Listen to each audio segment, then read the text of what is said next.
I got called petite today by a plastic surgeon. Yeah, I think my weight loss journey is coming to an end.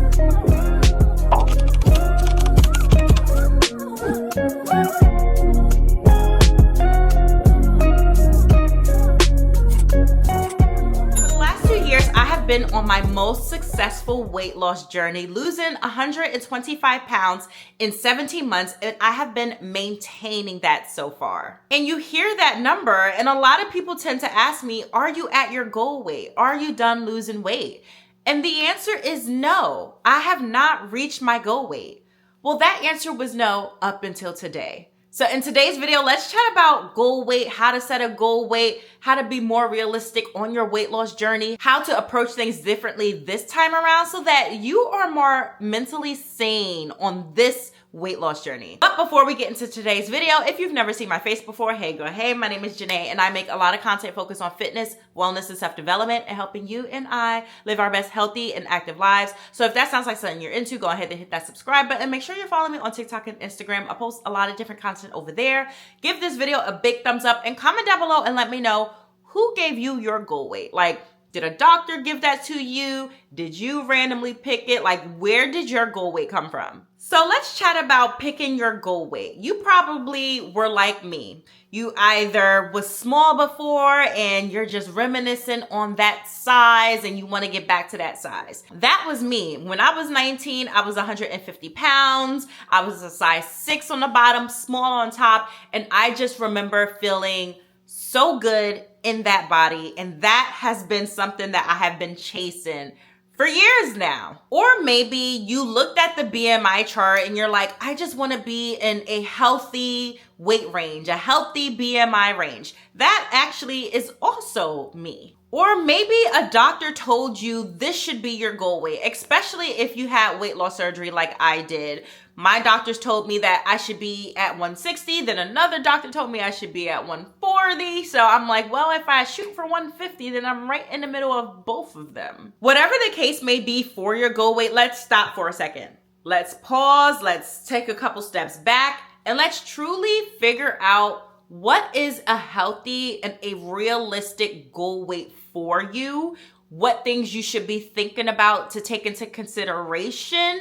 That way you're not just cherry picking some random number. Here are some things that I want you to take into consideration when you're trying to set a goal weight, because it's not just about the number on the scale, but it's also about the quality of life that you want to have for yourself. And we truly don't know what a good goal weight is for our body. So I have grown a lot on my own weight loss journey, mostly mentally, and it made me reflect on my journey in a different way. And so instead of just creating this huge number that you want to lose or shooting for a specific number, I want you to start making mini goals for yourself. And as you're getting to those mini goals, one, it's not going to feel as daunting as you're 250 pounds, you want to lose 150 pounds, and then looking at how far 150 pounds is, and then hearing the big number that you have to lose. Trust me, I have been in your shoes. When you're thinking about it like that, like this huge, big number, it actually tends to feel so daunting, so sad, and you start to actually feel further away from your goal than what you actually are. So instead, on this weight loss journey, I took things step by step, mini goal by mini goal. And it doesn't have to be even, it doesn't have to be anything. You can break it up to however you want to. You can do 20 pounds there and then 15 pounds there and then 10 pounds there and then another 20 there. Like however you want to break it up, do it. Whatever's going to be great for your sanity, do that. But as you're making your way to these mini goals, you want to evaluate where exactly are you at in your life? How does your body feel? What does your internal issues look like? Are things getting better? Are things getting worse? Are you able to lift more? Are you able to run more? Every time you hit a new mini goal, you should be doing an evaluation of where you're at, what's working, what's not working, what are you proud of, what are you struggling with every single time. And that way you also know what you need to do to get to the next mini goal. But here's what I found about mini goals. As you start to get closer and closer to this goal weight, you start to realize how little that goal weight is, how minuscule it is to your life and how much you really don't invest so much thought and time into that number anymore because you are closer to that. You start to honestly do the things that you already should have done, which is evaluate if you had many goals, but you start to do a big analysis and start realizing that, you know what, I'm fine right here. And that's exactly where I'm at in my journey. Like, yes, I had this goal weight, but as I started to get closer and closer to it, I got into Wonderland, and then I hit the 180s, and then I got to 170s, and then I got to 160s. I started realizing I am truly comfortable right here. Like, sure, I want to get to this goal weight, but if I don't lose another pound, I'm actually fine right here. Now, I can't say that was the same thought process for when I was in the 180s, obviously, because that's when I started taking a GLP-1 because I did want to lose more weight. So it's okay to feel either way. But just realize that though you have this number that you thought that you wanted to hit, it may not mean anything to you as you get closer to it. And here's another thing that you may want to consider when it comes to setting your goal weight. For a lot of us, we put that goal weight for something that we was in our 20s. We lost a whole bunch of weight on, let's say, Weight Watchers, and now we just want to get back to that number.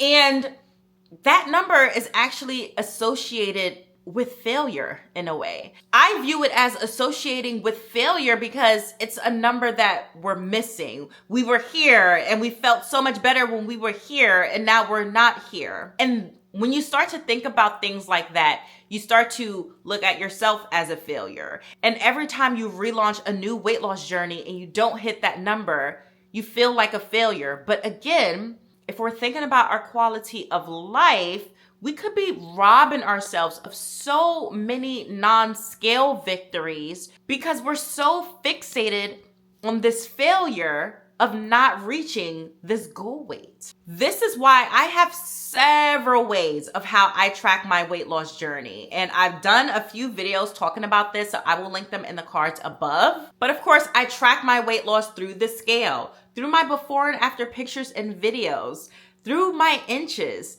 through my clothing sizes, my non-scale victories. The newest one I do is my Dexa Scans. And now I have a new one that I just realized that I'm gonna start doing is through what my body can do. How fast can I run now? How much stronger I am and how much I can lift. Those two things have a direct correlation to how I'm fueling my body and the protein that I'm putting in, how I'm sleeping and how I'm resting, my stress levels. And all of these things also impact your weight loss and weight management journey. But I started to realize when I'm able to run faster, I'm able to lift more, it's because I'm also getting proper sleep and I'm also hitting my protein goals. And then when I go get my Dexa scans, I can see that reflect my numbers. That's not about the scale. It's about how much body fat I'm cutting and how much muscle I'm putting on. And then that reflects into my inches. That also reflects into my clothing sizes because I'm getting snatched. I'm in a size 2. I'm now in a size medium consistently.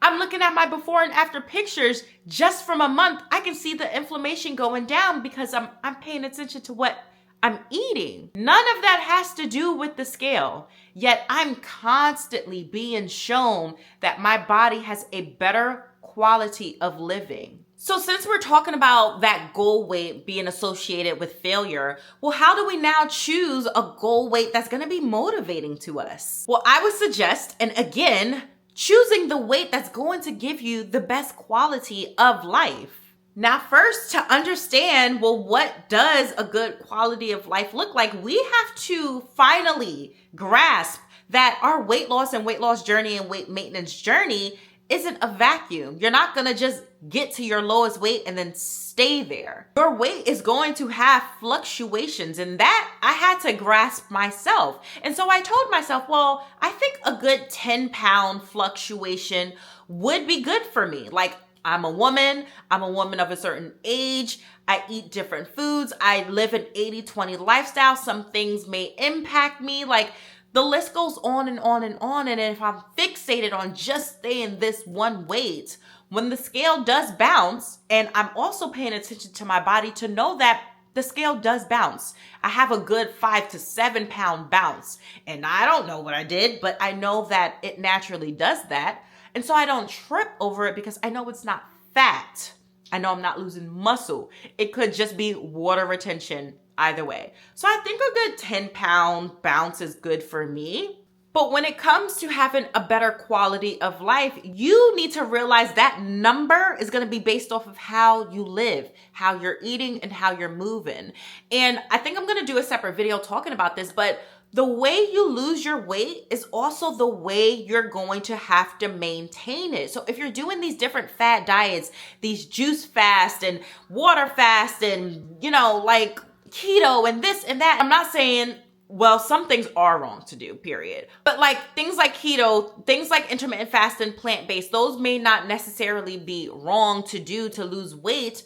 But if you don't see yourself maintaining that long term, if you're only going to use that, or your fitness, you're sitting here running and lifting and all this stuff, but the moment you get to that goal weight, you're going to stop the way you eating or stop the way you're moving, you're going to gain your weight back. Or you're going to constantly lose and gain 20, 30 pounds because you're not doing the things to maintain that. So wherever you are at in your journey, start to evaluate that now.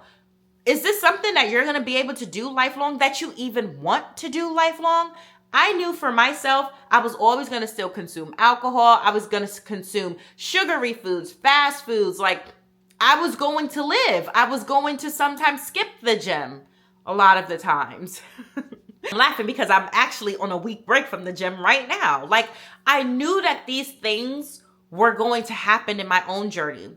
So I allowed those things to happen from the very beginning. Because now my body knows exactly what it is that I'm doing. It knows that 80% of the time I'm eating right, I'm moving my body, and 20% of the time I'm taking a break, I'm enjoying vacation, family time, whatever the case may be. So think about that in your own journey. Like that's why I personally think the 80-20 rule for a healthy lifestyle is like a great method to go about, but you have to figure out what's great for you. But again, like if you don't see yourself maintaining whatever you're doing right now to lose your weight, you're going to have a hard time to maintain this goal weight of yours. And when it comes to setting a goal weight, there also is a thing called a set point. And it's where your body just wants to stay at. And now, of course, if you're in a calorie deficit, you will lose weight. But sometimes our body is just fixated on being right here, no matter what it is that you do. Whether you don't track and you're kind of eating junky, you'll end up naturally just coming right back to that when you clean up your habits again. Or when you're being super restrictive and you do drop weight, and then the moment you let up, your body comes right back to that. So on the plus side, my set point was 250 pounds. No matter how much I relaxed and just didn't give a shit, and then my weight would creep up. As soon as I jumped back onto clean habits, I would go back to 250. And then in the reverse, when I would over restrict and overdo the most with my exercise, and then I would drop weight, and the moment I kind of like just let up, my body will go right back to 250. Well, now on this side of the scale, I think my new set point is 160 pounds because if I relax, if I chill, my weight is not shifting. If I'm working out and hitting it hard, my weight isn't shifting. And y'all know this because I vlog my weight maintenance experience and showing y'all how I live a healthy lifestyle in my vlog series called The Discipline Diaries. And my weight has been the same for the last 8 months. So I think this is just my body's set point. And that is not to say that maybe eventually it will break.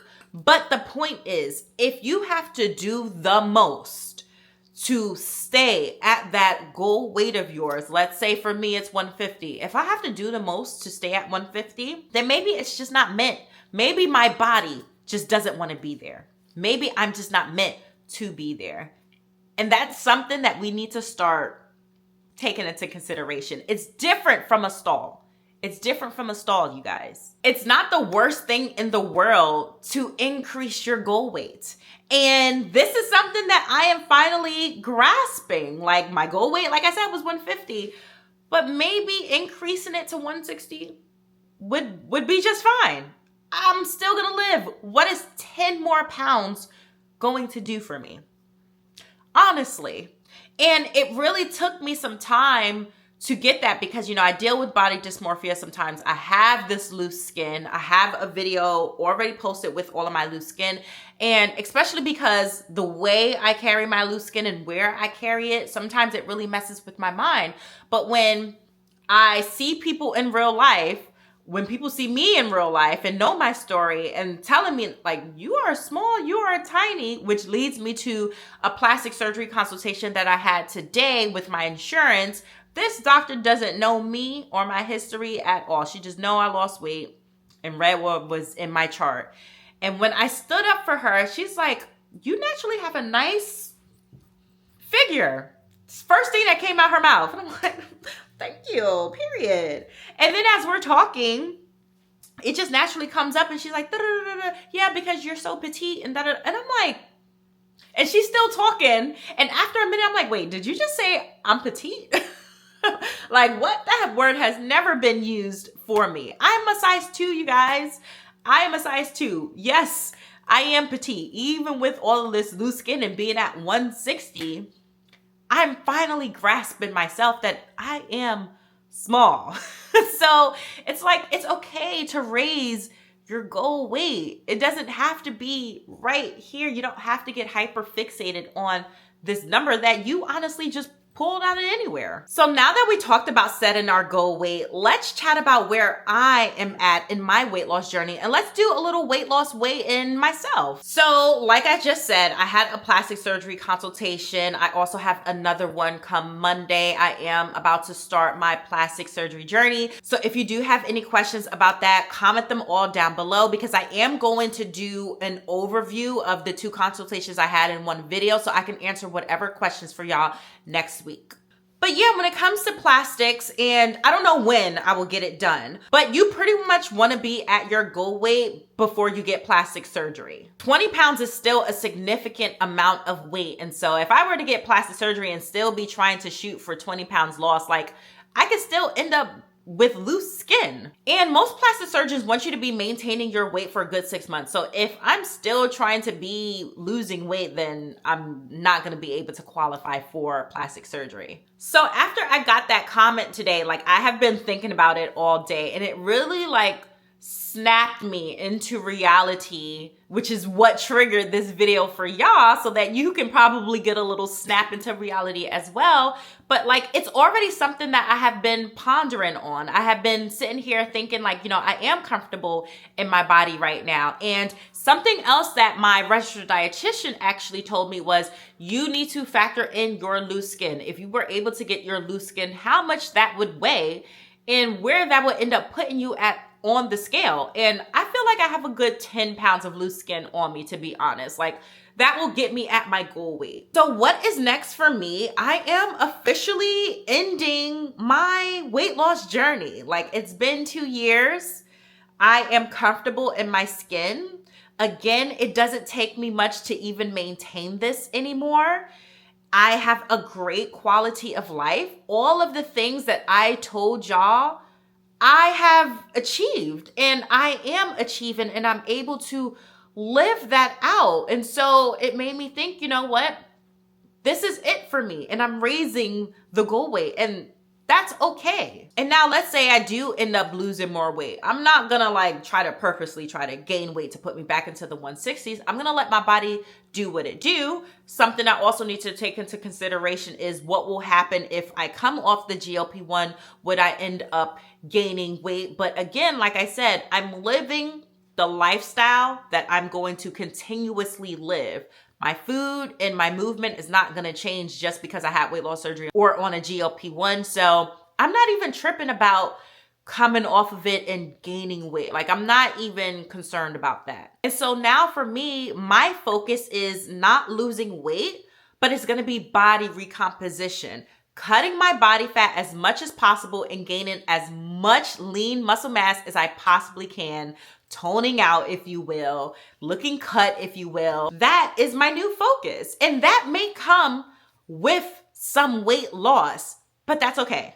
Speaking of which, y'all know I do Dexa scans once a month. If you watch my previous weight loss weigh-in, I told y'all that I would be doing monthly weigh-ins with y'all because it's going to be focused on the Dexa scan, which is one of the many ways that I track my weight loss journey. I did one in April and I already have my May one booked, but I want to go over my April results. But first, let's chat about my actual weight. Back in March, I was 168 pounds. That's what it was on March 1st. Then for April 1st, I was 165 pounds. And now today, May 1st, I am 164.8 pounds. So I'm just maintaining my weight at this point. I do my inches monthly, and these are my starting inches versus April's inches. I will show y'all May's inches when I do my May Dexa scan. I'll do a new monthly weigh-in video for y'all. When it comes to my before and after pictures and videos, again, a different way that I track my weight loss journey. Something about the springtime makes me eat more fruits, vegetables, and drink more water, and it's like,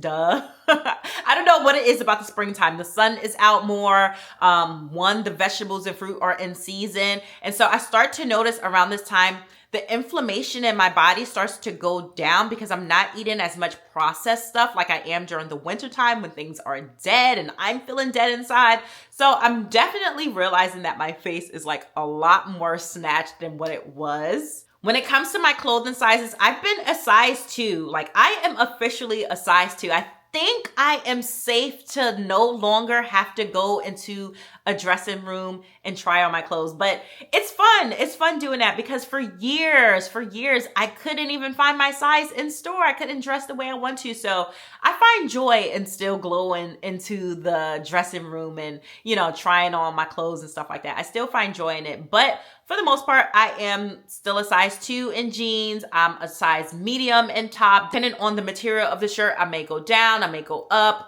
but I'm definitely not in the extra or the plus or anything like that anymore. My leggings are actually getting bigger. I may have to size down to a small when it comes to my leggings, but again, I have been maintaining my weight, so there is not much to change, which is why I solely really focus on my Dexa scan, my non-scale victories, and now my new way, which is what my body can do. And I still owe y'all 2 years worth of non-scale victories. I'm still gonna record that video for you guys. It is coming. So looking at my Dexa scan compared from March into April, I did this one on April 7th. My body fat percentage went up by 0.1%. My actual weight went down. I was 169.7 when I did it back in March. And then in April, I was 165.3.